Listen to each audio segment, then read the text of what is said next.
Would you like to learn how to create a drawing in the style of the Oaxacan wood carvers of Mexico?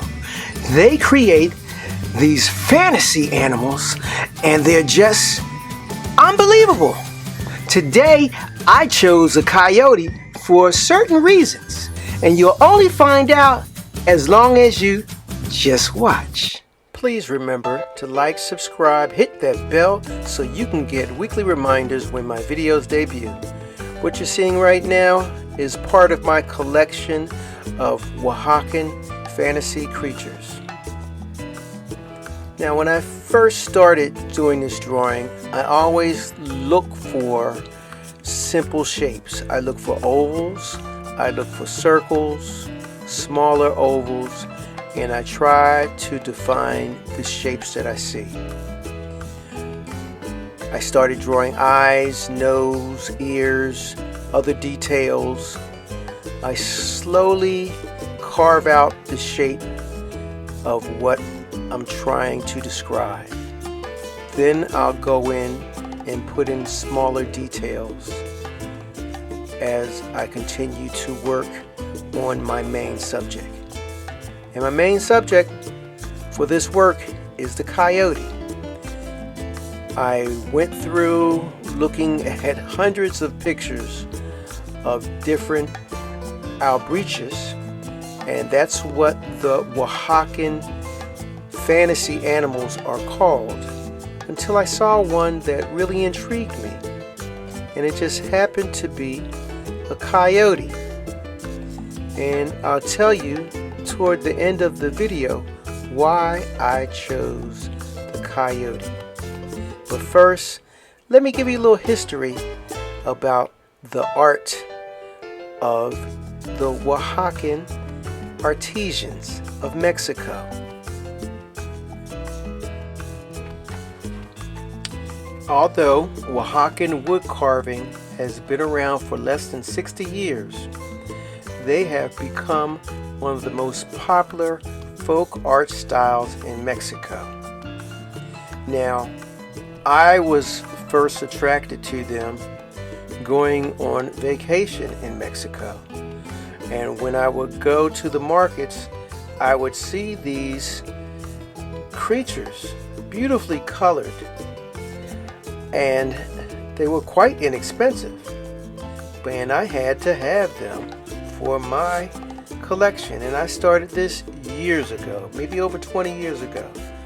And now I travel a lot to Phoenix, and Phoenix is where my wife and I are planning to make our retirement home for in the next few years, and my son also lives there.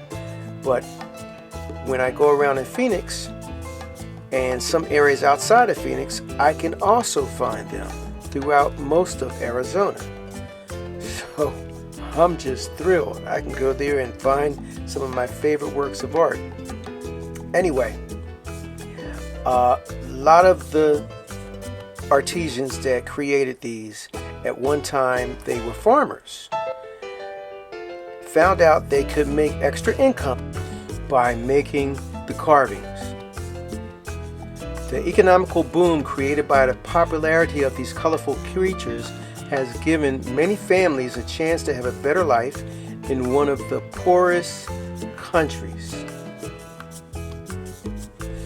Oaxaca has a wood carving tradition dating back from pre-Hispanic times. In the 1940s, with the construction of the Pan American Highway, Oaxaca opened up to tourism. Folk art stores were opened in Oaxaca City, and the artisans finally had an outlet for their craft. The wood that the artisans use comes from the copal tree.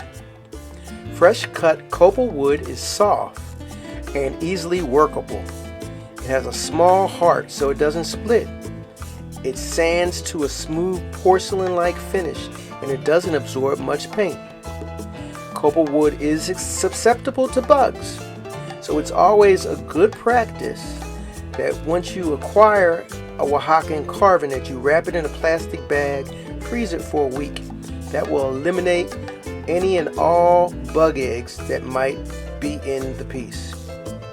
The carvings are done with machetes, kitchen knives, pocket knives. The shape of the branch dictates what can be made. Most figures are carved within a day or two. Once carved and sanded, the piece is painted with acrylic paints. At the beginning of the whole process, it was always done by men, who also signed the piece. But with the increasing demand, the whole family integrated into the creation process. Often men carve, children elderly sand, and women paint. Now I'm going to tell you what drew me to the Oaxacan artwork. Number one, the ones that I really like are of mythical creatures, not just everyday animals, but sometimes you see dragons, and you'll see deers with long, very long antlers, and they'll turn these regular creatures into these mythical fantasy animals. And that's what really drew me in. Then when you look at the detail, sometimes you'll have patterns with all kinds of geometric shapes, lots of color, always lots of color. They're just so beautiful and sometimes so delicate, and they're very original.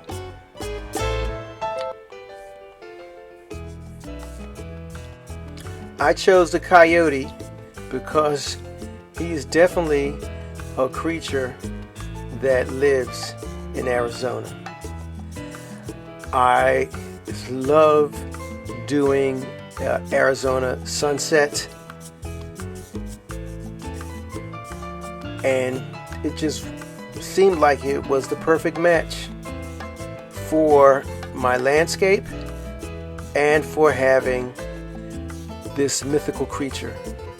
And I just love the way he turned his head all the way around, and you'll see that a lot in many different Oaxacan pieces, where the pieces have these unusual poses. But I love them, and if you ever see one, get it, because I'm sure you'll love to have it. It'll be a great piece for your collection. And even if you don't collect art, this is a great way to start. Wonderful piece for the coffee table. Excellent conversation piece. Hey, well, I'm done. I think I did a pretty good job. I hope you enjoyed my artwork. I hope you enjoyed listening to me. I want to thank you again, and remember, like, subscribe, share my video with a friend, but always come back again next week to see what I have in store for you. You have a wonderful week. Take care. Be safe. Bye-bye.